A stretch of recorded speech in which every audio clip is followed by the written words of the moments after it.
Então, eu convido os irmãos então a abrirem no capítulo 4 do profeta Malaquias. Nós vamos ler, são apenas 6 versículos. E diz assim: Pois eis que vem o dia, queimando como fornalha. Todos os soberbos e todos os que praticam o mal serão como a palha. O dia que vem os queimará, diz o Senhor dos Exércitos, de modo que não lhes deixará nem raiz, nem ramo. Mas para vocês que temem o meu nome, nascerá o sol da justiça, trazendo salvação nas suas asas. Vocês sairão e saltarão como bezerros soltos da estrebaria. Vocês pisarão os ímpios, pois eles se farão cinzas debaixo das plantas dos pés de vocês, naquele dia que prepararei, diz o Senhor dos Exércitos. Lembrem-se da lei de Moisés, meu servo, a qual lhe prescrevi em Horebe para todo Israel, a saber, os estatutos e juízos. Eis que eu lhes enviarei o profeta Elias, antes que venha o grande e terrível dia do Senhor. Ele converterá o coração dos pais aos seus filhos e o coração dos filhos aos seus pais, para que eu não venha e castigue a terra com maldição. Essa é a palavra de Deus. Vamos orar mais uma vez? Senhor Deus, muito obrigado, Senhor, por essa manhã. Muito obrigado por essa palavra. Obrigado, Senhor, por esse tempo, Senhor, que nós temos refletido, Senhor, sobre o livro do profeta Malaquias. E hoje, Pai, assim como os outros domingos, Pai, que não seja diferente, que o Senhor ministre aos nossos corações, trazendo, Senhor, luz, ó Pai, para onde há trevas, trazendo, Senhor, esclarecimento, Senhor, para onde há dúvidas, e que possamos, ó Pai, ser confrontados e cheios, ó Pai, do Seu Espírito. Em nome de Jesus, amém. Portanto, irmãos, depois de todos esses episódios, de todos esses confrontos, de todas essas disputas parece até mesmo que fica um clima pesado, como se a gente então olhasse para o livro do profeta Malaquias para dizer hoje então que não dá para terminar de outro jeito. Não dá para terminar com uma mensagem para de fato dizer: venha então mais à igreja. Não dá para terminar dizendo: participe mais das atividades da igreja. Seja mais ativo religiosamente. Não dá para terminar assim. O texto hoje ele vai nos trazer uma mensagem muito mais necessária, muito mais urgente, que é no começo do capítulo 4, quando ele diz: Pois eis que vem o dia. Irmãos, a ideia do texto, a ideia do profeta aqui é anunciar algo que é muito mais urgente. É anunciar algo que de fato deveria ligar o alerta daquele povo. Esse dia vai expor de fato se o vir à igreja era costume ou de fato resposta de um coração regenerado. Nós queremos concluir essa série reforçando o que nós sempre temos falado aqui na frente. Que não se trata do quão religioso você é. Não se trata do quão justo você pensa que é. Não se trata de uma autoavaliação que você pode construir para chegar diante de Deus e falar: Senhor, isso aqui é o que eu sou para você. Uma imagem que eu mesmo construí. Afinal de contas, eu sempre estou aqui. E esse início, ele reflete o que a gente viu no capítulo anterior, quando ele pregou na semana passada, no versículo 18, que ele diz: Então, vocês verão mais uma vez a diferença entre o justo e o ímpio, entre o que serve a Deus e o que não serve. Nesse dia haverá distinção. E Deus está dizendo: eu sei o que fazer quando esse dia chegar. No versículo 1, então, como a gente já iniciou, quando ele começa: Pois eis que vem o dia, fazendo como se fosse um anúncio escatológico do fim dos tempos. Não à toa, Malaquias, na organização cristã dos livros, é o último livro do Antigo Testamento, fazendo de fato um fechamento para toda essa história, que nós temos o início lá em Gênesis. E ele fecha o livro com um anúncio claro e iminente para dizer qual que é o desfecho de tudo isso. Juízo e esperança. Ele continua ainda no capítulo 1, no versículo 1, para dizer que vem o dia queimando como fornalha. E todos os soberbos e todos os que praticam o mal serão como palha. Soberbos e todos os que praticam com mal. Ele também está fazendo uma referência no capítulo anterior, no versículo 15 do capítulo 3, quando ele diz, o povo, falando, agora, pois, nós vamos dizer que os soberbos é que são felizes. Também os que praticam o mal prosperam. Sim, eles tentam o Senhor e escapam. Então, agora no capítulo 4, Deus ele está respondendo para dizer aqui, quando chegar o dia, Deus vai fazer o que ele prometeu.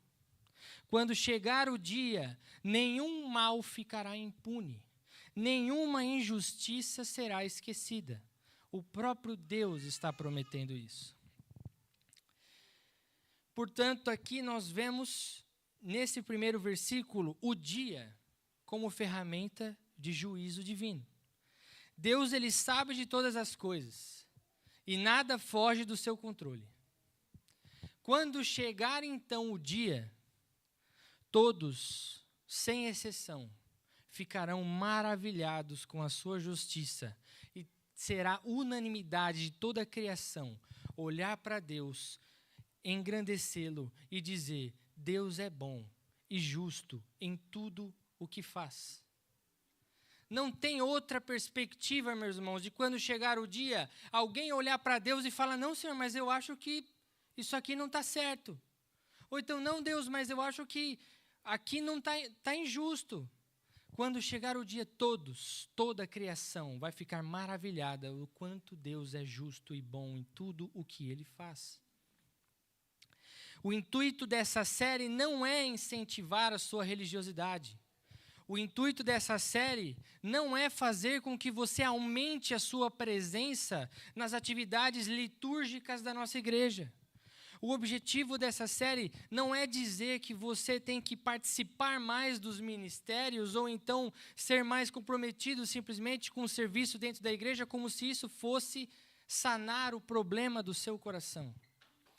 O objetivo dessa série não é apontar regras que você deve seguir e nem apontar coisas que são proibidas e que você não deve fazer. Mas dizer que nada importa de toda essa estrutura religiosa que foi criada por nós, por você, se o nosso coração não estiver completamente rendido e entregue a Deus. Toda a estrutura que você construiu ao longo da sua vida religiosa, tudo o que você fez e toda a imagem que você levantou para que as outras pessoas, quando olhassem para você, conseguissem ver a imagem de alguém que é religioso, nada disso, de fato, vai ter valor diante de Deus quando o dia chegar, se o seu coração não for entregue e rendido a Ele. E é isso que nós estamos tentando bater na tecla todos os domingos. A religião não protege ninguém do juízo de Deus. Portanto, irmãos, se há um esforço ou se há uma intenção sua de se proteger por trás da religião, para você se ver justo diante de Deus, nós estamos falando aqui, não é por aí, não é por esse caminho. Porque quando chegar o dia, tudo que não for entregue, rendido ao Senhor, será como palha.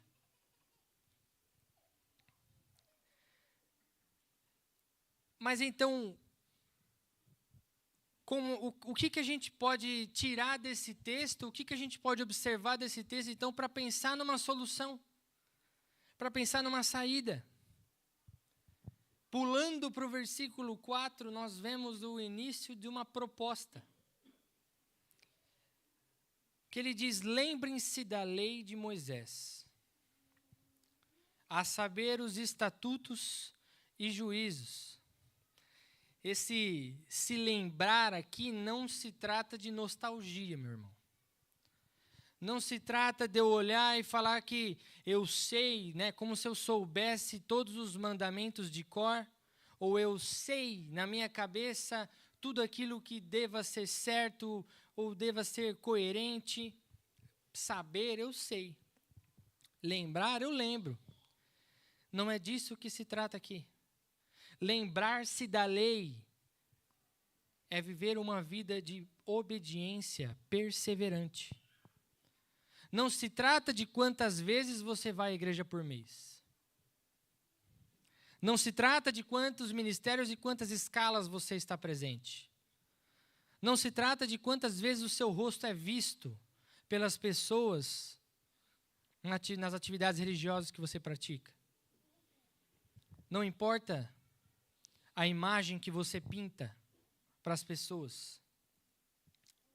Se trata de uma obediência perseverante. Mateus, no capítulo 22, os versículos 34 a 40, quando o intérprete da lei ele questiona Jesus sobre qual seria o maior mandamento, Jesus ele responde dizendo: ame o Senhor seu Deus de todo o seu coração, de toda a sua alma e de todo o seu entendimento. E o segundo, semelhante a este é: ame o seu próximo como você ama a si mesmo.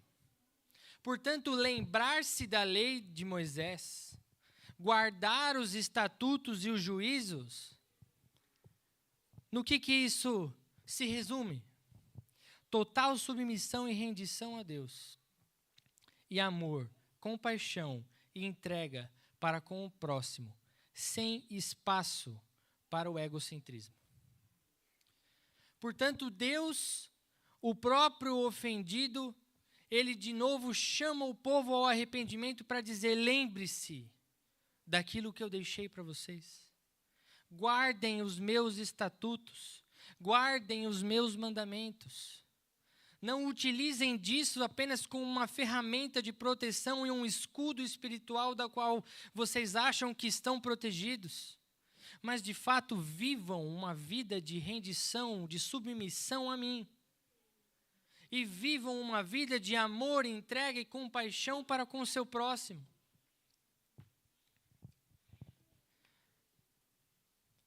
E no versículo 5, ele diz: eis que eu lhes enviarei o profeta Elias, antes que venha o terrível dia do Senhor. E aqui é interessante a gente olhar, irmãos, que depois de Deus falar do dia que vem queimando como fornalha, de que aqueles que praticam o mal serão queimados como palha e não vai sobrar nem raiz e nem ramo, ele não está fazendo simplesmente uma ameaça vazia, ele está apontando para algo concreto. E ainda assim, o próprio Deus diz: eu vou enviar um preparador. A tradição judaica, ela de fato, eles esperavam o profeta Elias anunciando redenção. Ou seja, aqueles que estavam escutando essas palavras, eles realmente ouviam aquilo, entendendo que o profeta estava dizendo do próprio profeta Elias. Eles estavam entendendo aquilo que estava sendo dito. E por que Elias? Elias, ele foi um grande profeta da nação de Israel e ele confronta a idolatria e o sincretismo religioso do povo e faz o quê? Ele chama o povo de volta para Deus. Ele chama o povo de volta para se prostrar diante de Deus em arrependimento. Ou seja, quando o profeta fala de Elias, de que Deus vai mandar Elias, o povo sabia do que ele estava dizendo. O povo sabia o que isso significava. Nós que vemos, né, já temos a Bíblia inteira, nós vemos lá no capítulo 17 também de Mateus, quando os discípulos perguntam para Jesus por que seria necessário que Elias viesse primeiro. Porque, afinal de contas, a tradição dizia isso, eles esperavam isso, e os mestres da lei ensinavam isso. E Jesus, ele responde: realmente, Elias vai fazer bastante coisa, só que eu digo, Elias já veio. e vocês não o reconheceram. Os discípulos, então, versículo 13 vai dizer, do capítulo 17 de Mateus, entenderam que ele se referia a João Batista. Portanto, irmãos, assim como Elias, João Batista, ele veio não como uma reencarnação do profeta, mas ele veio carregando uma mesma missão. No Novo Testamento, que era de preparar um povo, chamar ao arrependimento, endireitar caminhos e reconciliar corações. Ou seja, nos versículos 4, 5 e 6 do capítulo 4 do profeta Malaquias, depois de toda essa mensagem de juízo de Deus expor o pecado do povo e chamar o povo ao arrependimento para dizer, vocês estão indo pelo caminho errado, voltem-se para mim, o próprio Deus, ele em demonstração de graça, chama o seu povo ao arrependimento. E o quanto isso deveria nos constranger, meus irmãos. O quanto que a mensagem do Evangelho e a mensagem da graça, ela é escandalosa. Porque se trata o tempo inteiro de uma história de um povo infiel, de um povo que vive quebrando a aliança, de um povo que vive voltando atrás na sua palavra, mas que olha para o céu, encontra um Deus misericordioso, gracioso, que diz, voltem, arrependam-se, pois o dia vem.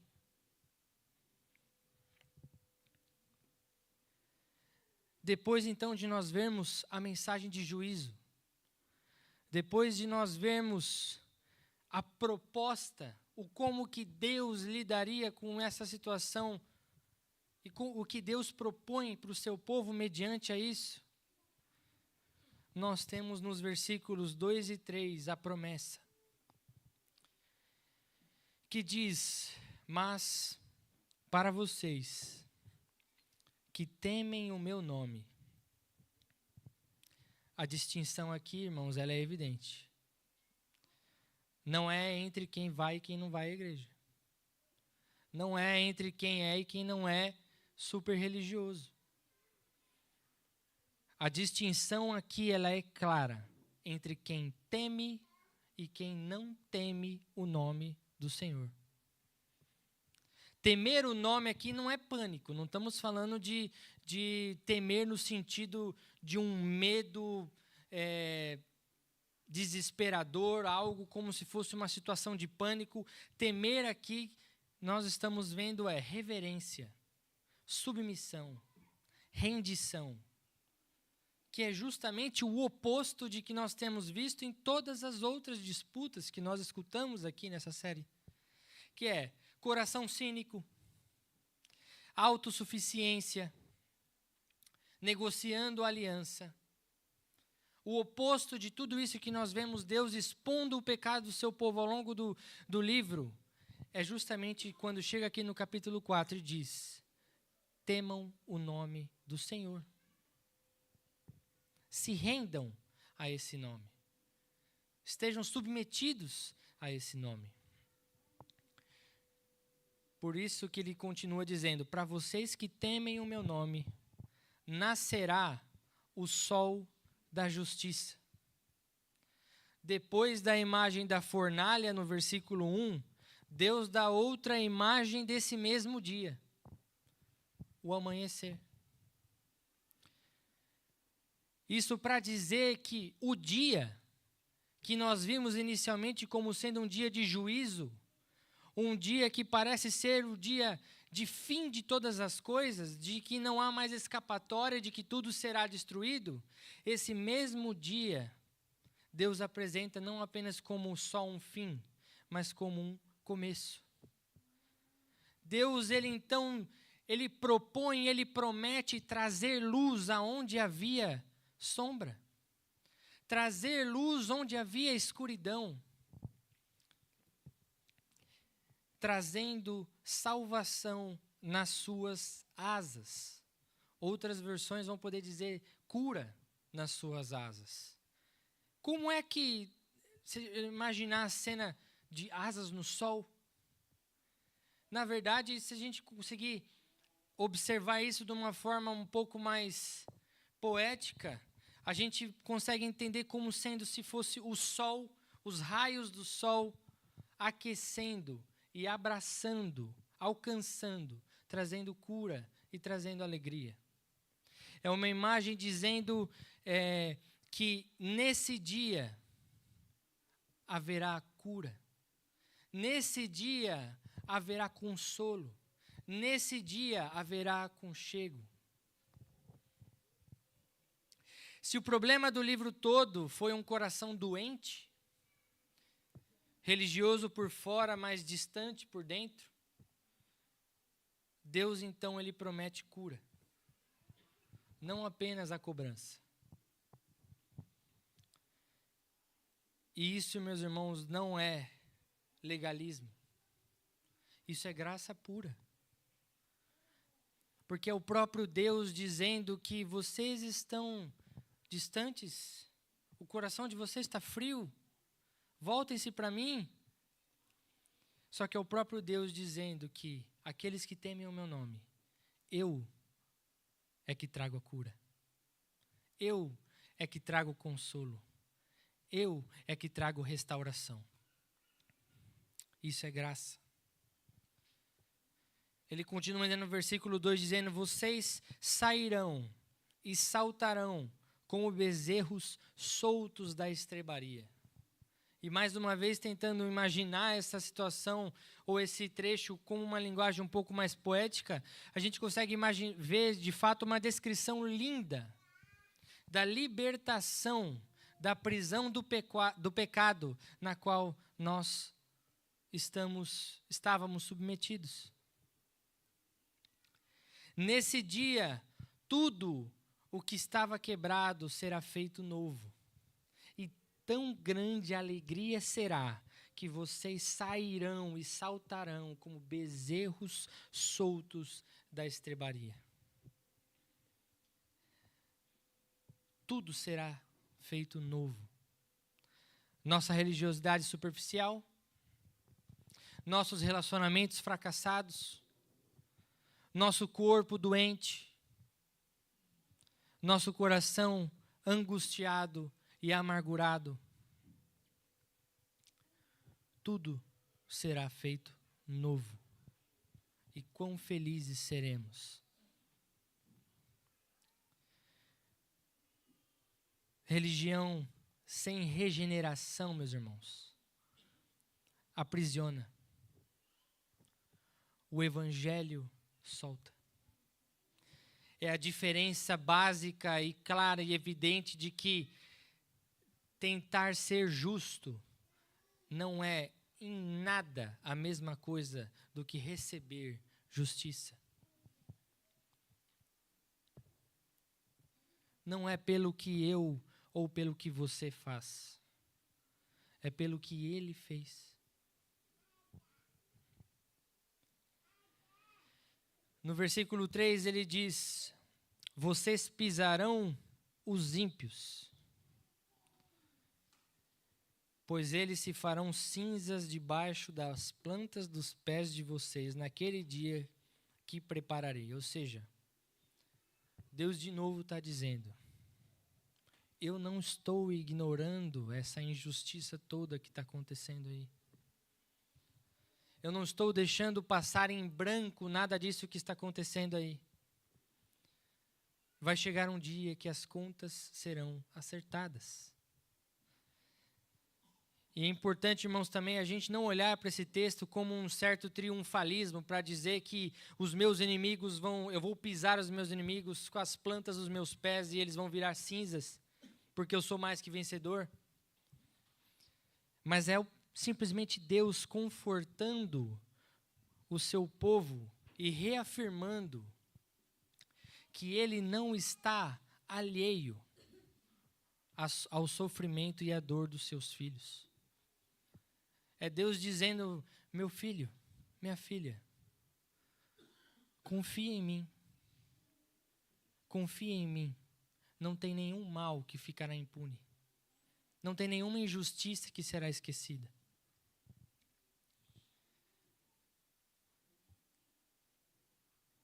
E é muito difícil a gente olhar para essa figura, olhar para essa imagem de fato e não querer trazer para isso uma conotação triunfalista. Mas de todo não é isso que o texto está nos apontando. Não se trata, de quem te viu passar na prova e não te ajudou, quando vê você no palco vai se arrepender.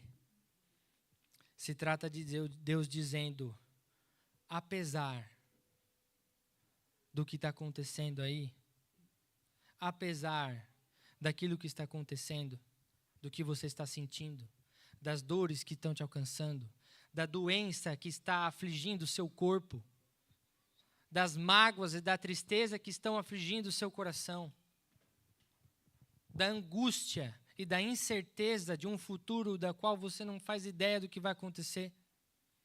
Apesar de tudo isso, eu nunca perdi o controle. Eu nunca te abandonei e nunca vou te abandonar. Eu não estou alheio ao seu sofrimento. Lucas, no capítulo 1, o versículo 78 e 79, ele nos apresenta o cântico de Zacarias. E eu vou até ler com os irmãos, porque de fato é muito bonito.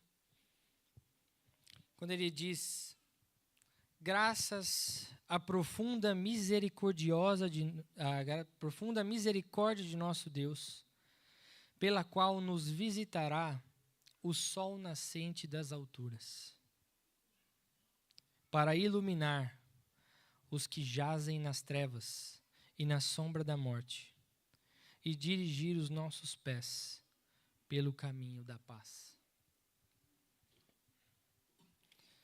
Meus irmãos, Cristo é o sol da justiça. Cristo é o sol da justiça que ilumina as sombras produzidas pelo pecado.